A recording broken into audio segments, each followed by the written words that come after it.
Do you ever wonder just how much work it is to be the Grim Reaper? How many times per day they make that trip up and down the river Styx, across the Sea of Souls, or whatever analog you want to use? And unfortunately, because people are always passing on, that job never ends.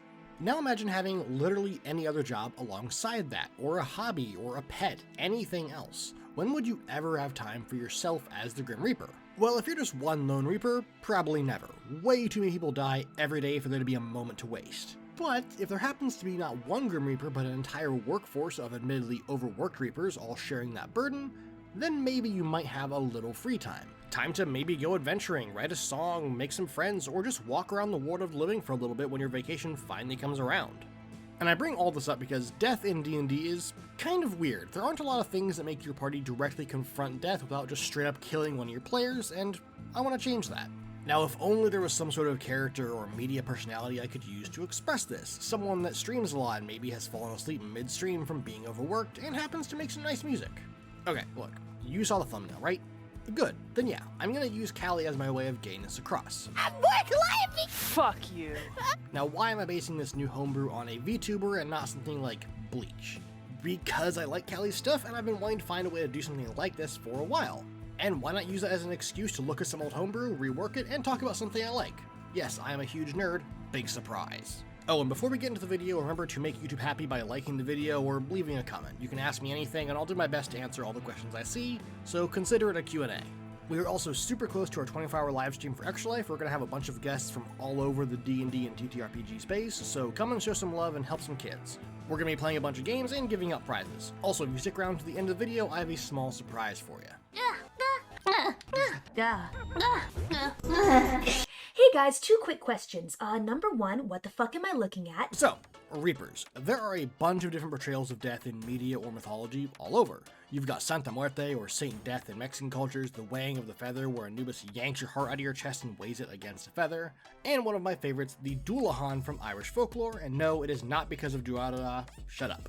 And the Reaper imagery doesn't stop there. Just look at Dead Like Me, a show all the people who die and become Grim Reapers. They go around collecting souls, and it is quite literally a job for them.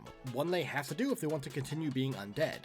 And because this is mostly an anime-focused channel, we have Botan from Yu Yu Hakusho, who is supposed to be a Reaper or Shinigami like Callie. But, I'm not sure we actually ever see her collect any souls or do anything really Reaper-like. The first thing she does is give Yusuke a second chance after he dies. On that same note though, there is Ryuk from Death Note, a Shinigami or god of death who gets bored and leaves his Death Note lying around for a teenager to find. And the point of all this is that no matter where you look, mythology, TV, anime, religion, anywhere, the idea of a Reaper, an angel, a Shinigami, or just someone to take care of you and guide you to the afterlife is always there. So when you're sitting there bleeding out on the staircase, you're not spending your last moments alone. You're spending them with death. And when your soul leaves, they're there to help you on to your next step. Now, whether that step is into a nice, pleasant afterlife or an eternity of suffering, that part's not really so much their worry, as long as you get there. So how do we deal with this in D&D? How does one make a character with the concept of being a Grim Reaper, going around seeing off the dead, helping lost spirits, and taking them away? Well, there are a couple of classes that have subclasses themed around death, like the Death Domain Cleric, Necromancy Wizard, and even the Oathbreaker Paladin can control undead. But when I think about a Reaper, and in this case an entire workforce of Reapers all doing their best to make sure that you don't wander the world as a ghost, I feel like the fact that these subclasses specifically summon and control undead would kinda piss them off. Like, they already spent the time and effort to comfort and take the soul to the afterlife, and here you are undoing all their work. So any character that is a Reaper would need to have a subclass that, while it embodies death in some way, either specifically counters undead like the Twilight Domain Cleric, or uses the powers of death without creating undead like the Long Death Monk. And you can get the same vibe with stuff like the Zealot Barbarian, Phantom Rogue, and a few other subclasses without really needing to change much flavor-wise.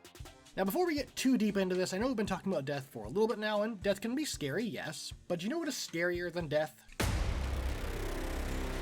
So yes, we are once again sponsored by World Anvil. They have continued to support this channel even through this really rough time here on YouTube, so it would be a great help if you went and showed them some love. We have a massive 51% discount, which I'm pretty confident in saying is a big number for this kind of thing.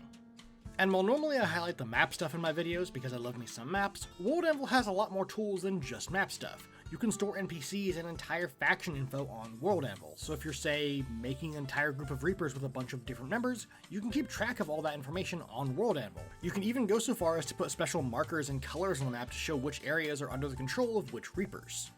And maybe one of these Reapers goes on vacation for a while to travel, but them being gone means that the Reapers are spread thinner, leading to undead and spirits increasing in number and causing a bunch of other problems. Only for it to be revealed that the new bard that recently joined your party, who's been acting kinda weird about the whole situation, is actually that very same Reaper, giving them both some more stakes in the quest and some explaining to do. And World Anvil just makes things a lot easier to keep track of, whether it's maps, character sheets, NPCs, or the lore for your favorite VTuber-inspired faction of immortal-hating death gods. World Anvil will help you stay more organized. And remember to use our link in the description and code GMG for 51% off of whatever you purchase. And back to the video.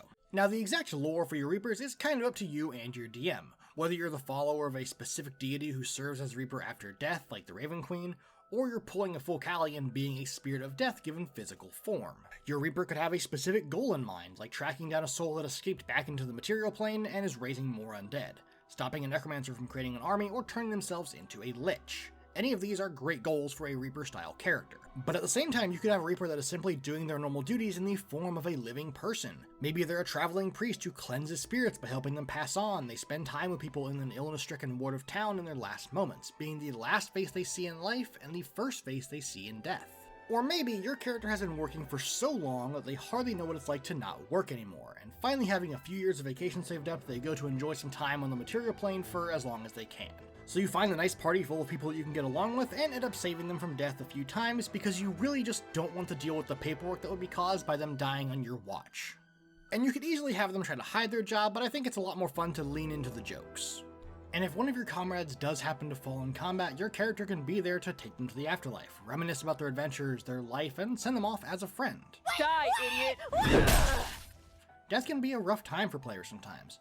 All the other characters get to do something in reaction to the death, except for the actual player whose character died. And having a character like this can give that player one last note to go out on that might give them a bit more closure. Now, let's take all this talk of Reapers and actually do something with it. Hey! Hey! Listen to me. I'm drowning. Listen to me. I'm okay. So if we're taking Callie and anamorphing her into a D&D subclass, first we need to figure out what class is going to be used as the base. And as much as I would love to sit down and watch like 5 years of her content, we do not have that much time, so we're mostly going to be going off of vibes. And when it comes to Callie, I think only one class really works, the Paladin. Callie clearly doesn't worship death. She likes her job, sure, but she doesn't worship it, so Cleric is out. And her relationship with death is more like that of a boss and their employee, not necessarily a warlock and their patron, but that could easily work really well if you wanted it to. And we see that at times Callie is burnt out with her job. She still believes it is the right thing to do, but she has questions on why they're doing it. So again, I think Paladin works best. Imagine an entire order of paladins all sworn to undying service. They ferry the dead and bring death to those that resist it, like liches and other willful undead. They might start off as mortals and in death join the ranks of the actual Reapers, or maybe joining transforms them at that very moment. The deity that they serve is really up to you and your DM, but the Raven Queen is a good pick if you are using the pantheon she is a part of, but really any god that sees over the balance of life and death is a great fit. And these deities would grant their Reapers powers that can counter some of the powers of the stronger undead, like those that can heal themselves in vampires, or just really strong undead like liches. These Reapers should excel both in killing undead and using death as a resource in some way. And I think using all the scythe imagery that comes along with being a Reaper is great. Give them a scythe that works off of killing creatures, a special aura like most paladins have, and of course every paladin needs their big capstone transformation at the end that makes them a monster to deal with, especially for any undead they're fighting. And I have played a character kind of like this. Sure, they were a warlock, but the idea is still the same. And having a character that is part of this order could be super fun to have as a member of the party, depending on how you want to go about it. They could either be acting as the party's guardian angel, making sure they don't die until it's their time, or maybe they're protecting them so hard because they just don't want to deal with the extra paperwork that it would cause. Just be careful around any party member that might raise the dead, as things could get pretty awkward. Now I could do the whole pointy hat bit where I act like I didn't already make the entire subclass, but that's his bit, so yeah, I've made the subclass already. It is called the Oath of Death, and you can find it in the description along with our link and code for World Anvil. The homebrew is 100% free, but there is a little extra surprise on our Patreon for those who follow.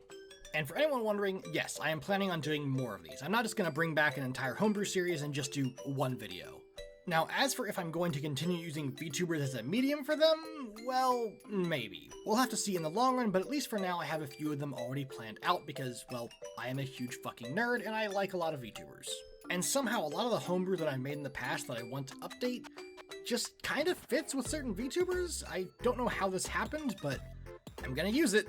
And I know this was a shorter video, but that's gonna do it for today. I will see you guys next time, and as always, have a wonderful day.